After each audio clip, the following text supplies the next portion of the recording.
با مقصد از نو برقرار نمودن خدمترسانی نقلیات جمعیتی و رشد این ساحه از ماه دکبر سال 2015 با تشبث مقامات اجرایی حکومت دولتی شهر خوجند و در اساس قرض بانک اروپایی تجدید و رشد با مبلغ 26 میلیون و 840 هزار دلار آمریکایی لایحه دولتی سرمایه‌گذاری رشد نقلیات جمعیتی شهر خوجند آغاز گردید.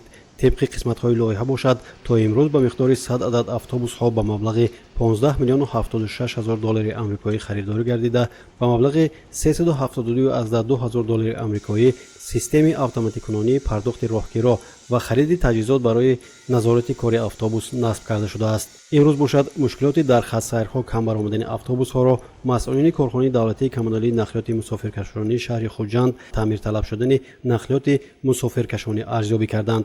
طبق معلومات پیشنهاد کرده متخصصان کارگاه 80% اتوبوس‌ها با تعمیر و تجدید و نوسازی نیاز داشته و کارهای تعمیر و نوسازی تا آغاز ماه سپتامبر به انجام خواهند رسید. امروز در کوچه‌های شهر خوجند در خط سیرها از 10 تا 14 اتوبوس‌ها فعالیت کرده ایستادند. باقی مانده اتوبوس‌ها حساب بسیار کارکردشان خدمترسانی تکنیکی 40 کاغذی دیدید همشون با شیشه‌های هوادارا عوض کرده ایستاده. دیگه واسطه‌های نقلیات رو با تعمیر جاری تعمیر خدمترسانی همیشه تیار کرده ایستادیم که از همین ماه سپتامبر سر کرده آخر ماه آگوست همیشه برای به خط سر بسیارتر سفربر نبودن حرکت کرده ایستادیم.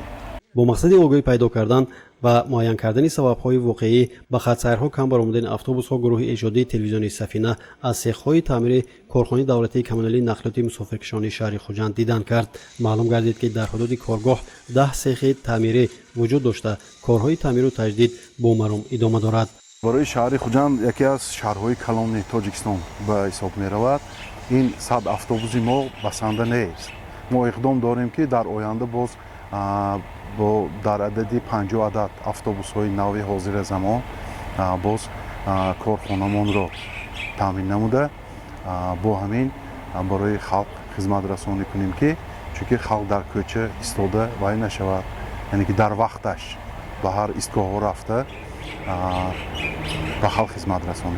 طوری که مسئولین نقلیات مسافرکشانی ابراز داشتند بالوروی نرخ سوزشواری دیزلی با کم شدن اتوبوس‌ها در خط سیر ربط ندارد و در آینده نیز نرخ خدمت مسافرکشانی در داخل شهر یک سامانی باقی خواهد ماند.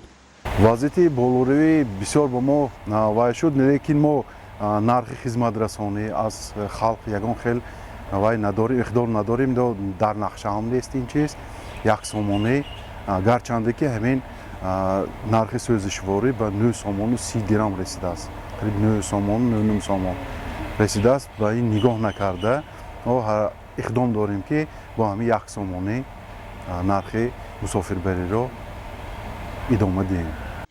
از آغاز تطبیق لایحه در 7 مرحله با مبلغ 4 میلیون و 814 هزار دلار آمریکایی قرض بانک اروپایی تجدید و رشد بازگردانیده شده. قرض باقی مانده 12 میلیون و 686 هزار دلار آمریکایی را تشکیل می‌دهد. در سال 2021 پرداخت مبلغ قرض در 2 مرحله یعنی ماه می 1 میلیون و 169 هزار دلار آمریکایی و ماه نوامبر 1 میلیون و 151 هزار دلار به نقشه گرفته شده. ماه می سال جاری در اساس حساب فاکتوری بانک اروپایی تجدید و رشد 7 میلیون و 822 هزار سومانی مبلغ قرض پرداخت کرده شده است. بنا به اطلاع مسئولین کارگاه نقلیاتی مسافرکشانی شهر خوجند گرچنده ساحه امروز درآمدی نانقدر زیاد دارد و بر ضمن این زیادشوی قرضها دیده می شود، مقامات اجرایی حکومت دولتی و ماموریت کارگاه صرف نظر به مشکلات پیش آمده کوشش دارند که در آینده تعمیر و تجدید دپو و خرید تجهیزات را گذرانیده برای بهتر کردن صفت خدمت رسانی زمینه مساعد فراهم آورند.